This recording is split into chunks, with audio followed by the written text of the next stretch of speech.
Welcome to Portraits of the Past, where we explore the lives of those whose legacies continue to echo through time.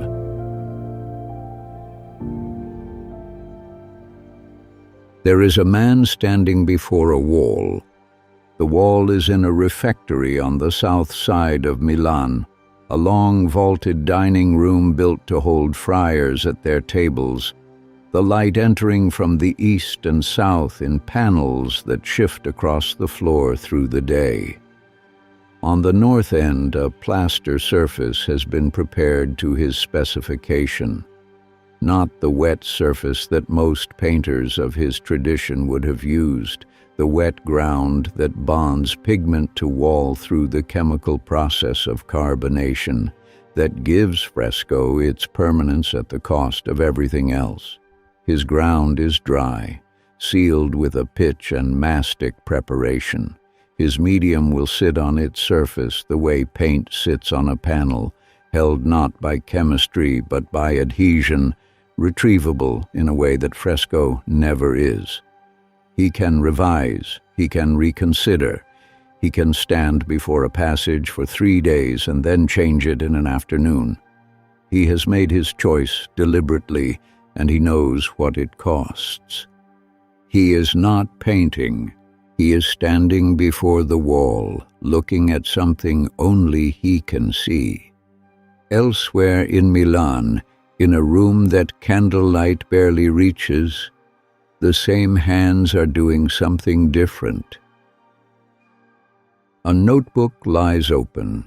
The pages fill from right to left in a script that runs against the direction of every official document the city produces. A left-handed mirror script whose exact purpose, whether a deliberate mechanism for privacy or the sheer mechanical avoidance of smudged ink, he never bothered to explain. The page holds a diagram, the interior of a human eye, cross-sectioned with a precision that requires the specimen to have been opened, examined, and drawn from direct observation rather than from the descriptions in medical texts. The annotations are dense. They concern the lens, the distribution of light inside the organ, the geometry of how an image is received at the rear of the eye. They are not the notes of a painter learning enough anatomy to serve his profession. A painter who needed convincing eyes on a panel could accomplish that with far less. These annotations are the record of a man who cannot draw the eye without needing to understand what the eye actually is, how it receives the world, what it does with light before it passes the image on. Both of these activities are happening at the same time. This is the subject of this chapter. The commission for the north wall of Santa Maria delle Grazie came from Ludovico Sforza, the same man to whom the engineer's letter had been addressed, the man who had received a young painter from Florence who wrote 10 points about warfare and mentioned art in the closing lines. Ludovico had spent the intervening years making the church something close to a dynastic statement. The refectory's end wall was the natural site for a large devotional image, and the subject, the moment from the Gospel of John in which Christ announces at the supper the night before his death that one of the 12 men at the table will betray him, was a subject the tradition of Last Supper imagery had handled many times before. He handled it differently. 13 figures placed behind a long table, all their faces visible to the viewer, 12 of them registering, in the specific ways their bodies would register it, a sentence just spoken, the announcement that one among them will commit the act that history will not forgive, and at the center, the figure who has spoken those words, his hands already moving toward the bread and the wine on the table before him, the Eucharistic gesture completing itself in the same breath as the accusation. Human chaos and theological order held in the same frame. The disciples' disarray and Christ's calm are not two moments. They are one composition. What the painting contains is the announcement of a betrayal and the institution of a sacrament simultaneously, the most devastating sentence in the room and the most serene act of consecration collapsed into a single instant. No painter before him had held both things at once without one overwhelming the other. The composition demanded that he understand with precision what grief looks like in the face and the hands and the set of the shoulders, what surprise does, what denial does, what a hand looks like when a man has just heard something that has rearranged the world, and what stillness looks like at the center of it, the particular quality of a stillness that is not passivity but will. The notebooks had been working on these questions for years. Matteo Bandolo, who would later become a Dominican friar, and who, in his published collection of prose tales, included a passage describing what he had witnessed as a boy in the refectory, recorded that Leonardo's working method was unlike anything the prior of Santa Maria delle Grazie considered appropriate to the pace of a commission. Writing approximately 40 years after the events he described, Bandolo recalled Leonardo arriving at dawn, climbing to the scaffolding and standing motionless before the composition for hours, making, sometimes, a single mark, then leaving without completing anything else. On other days, Bandolo remembered, he would appear in the afternoon, work intensely for a short period, and then depart with the light still adequate. The prior, by Bandolo's account, complained to Ludovico that the wall was not advancing.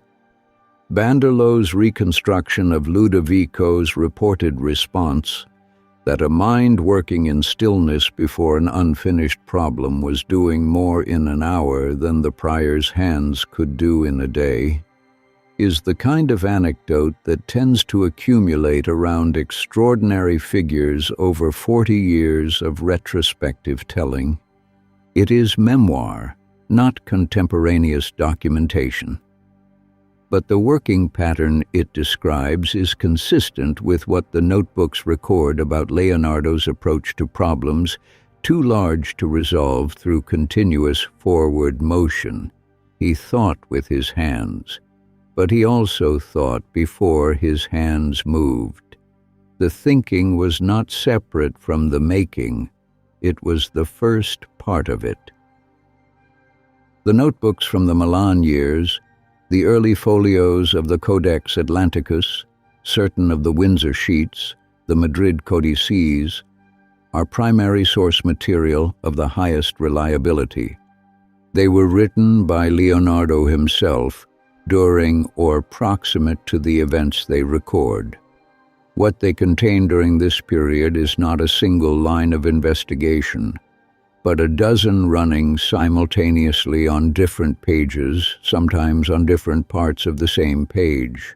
Hydraulic studies of how water behaves around a submerged obstacle, geometrical investigations into the proportional relationships between forms, designs for machines, looms, cranes, devices for excavating canals, the mechanics of bird flight rendered in diagrams that capture a wing mid-stroke with a precision that requires either extraordinary observation or extraordinary imagination, and that are, in either case, trying to understand something, not to depict it, to understand it, and the anatomical work in its earlier phase.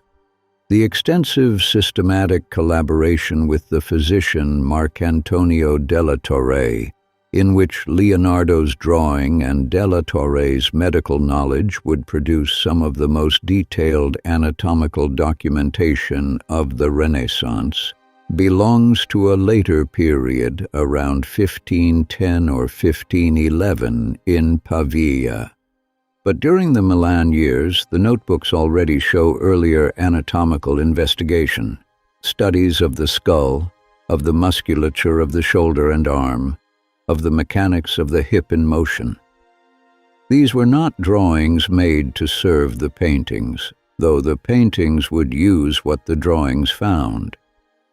They were drawings made because a man who was filling a wall with 13 human figures, each one reacting with their entire body to a charged and unrepeatable moment, could not accept a conventional understanding of what a human body was. He had to know how it worked, all the way in. The relationship between the wall and the notebooks. This is the narrator's interpretation of the documented evidence, not a window into Leonardo's interior reasoning which cannot be recovered. But the evidence points in a consistent direction. Study the notebook drawings of hands from this period, the specific geometry of fingers curled around an object, of a thumb placed at a precise angle, of the tendons that determine the relationship between one part of a hand and another when the hand is in motion. Then look at the hands in the composition on the north wall. They are not the hands of a painter who learned adequate anatomy and applied it. They are hands drawn by someone who has spent years trying to understand what a hand actually is and who cannot stop trying even when the commission is already underway. Study the optical notes, the behavior of light as it moves from one medium to another, the precise way a curved surface catches illumination and distributes it across its geometry, the angles at which shadow falls on forms of different densities. The light that falls across the figures on the wall falls with a consistency that goes beyond pictorial convention. It falls with the accuracy of a man who is asked in notebooks that have nothing to do with this particular wall what light does, not what it looks like, but what it does, and who cannot stop bringing the answer back to the surface in front of him. The painting and the notebooks were not two activities. They were the same activity, the same compulsion to understand how the world was made, expressed through different instruments. The work on the north wall was substantially complete, by most scholarly estimation, sometime around 1497 or 1498, though the documentary record does not allow a precise date, and the script the evidence supports is one of approximation. Giorgio Vasari, who wrote about the painting in his Lives of the Artists, published in 1550, roughly 50 years after its completion, and with all the distortions that 50 years impose on a biographical account, recorded that by the time he saw it, the painting was already in a ruined state. Vasari is not a contemporaneous witness, but the deterioration he observed had been underway for decades before his visit. It had begun, the conservation record establishes, almost immediately after completion. The cause is not mysterious. The standard fresco technique bonds pigment to wall through the chemical reaction of carbonation, the integration of color into the wall structure as wet plaster dries. His technique did not use wet plaster. The sealed dry ground he had chosen held the paint on its surface rather than within its chemistry. In the damp air of a ground-floor refectory adjacent to the convent's kitchens, the walls absorbing moisture from the earth beneath them, the flaking began within years, perhaps within his own lifetime. He almost certainly understood the risk when he made his choice. Fresco was not beyond his technical range. It was a different instrument, with different constraints, and those constraints were ones he was unwilling to accept: the capacity to revise, to stand before a passage in stillness for 3 days and then rework it in an afternoon, to think and then mark and then think again. Fresco's chemistry forecloses all of that. He chose control. He chose the ability to keep thinking at the surface for as long as the problem required. The wall bore the cost of that choice almost immediately.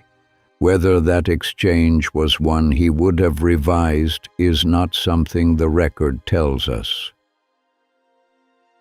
In the autumn of 1499, the French army under Louis XII crossed into Lombardy. Ludovico Sforza, who had received the engineer's letter 17 years earlier, who had built his court around the reflected prestige of the men he could attract to it, who had stood as the reason for 2 decades of extraordinary work in this city, fled Milan. He would be captured the following year and spend the rest of his life as a prisoner of the French crown. Leonardo left. He carried his notebooks. He left behind, on the wall of the refectory, a painting already beginning to leave the wall. He left behind, in the grounds of the Sforza castle, the clay model of a great bronze horse, modeled at a scale no bronze casting of the period had been attempted, the monument to Ludovico's father Francesco that Leonardo had promised in the closing lines of that first letter. Gascon soldiers used it for target practice, piercing its flanks with arrows. The clay did not fall immediately. It simply opened to the rain, to the freeze and thaw of Milanese winters, and dissolved slowly back into the ground. The largest equestrian statue in the known world, unmade by weather and time, and the small indignity of being no longer anyone's problem. The bronze had never been poured. The casting had never been attempted. In Florence, years before Milan, the adoration of the Magi hung in the monks of San Donato a Scopeto as he had left it. Figures sketched in brown underpaint across a composition that was, in its ambition, extraordinary, and that he had walked away from incomplete. The notebooks were full, the walls were flaking, the bronze was clay. The paintings that existed largely were not finished. Something in the relationship between what Leonardo began and what he completed was becoming the most important question about him. Not the most asked question, that would take longer, but the most important one. The ground beneath the next chapter was already prepared. He had laid it himself across 20 years of extraordinary unfinished work.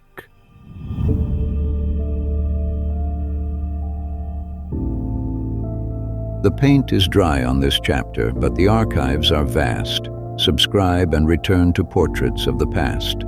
The next exhibit awaits.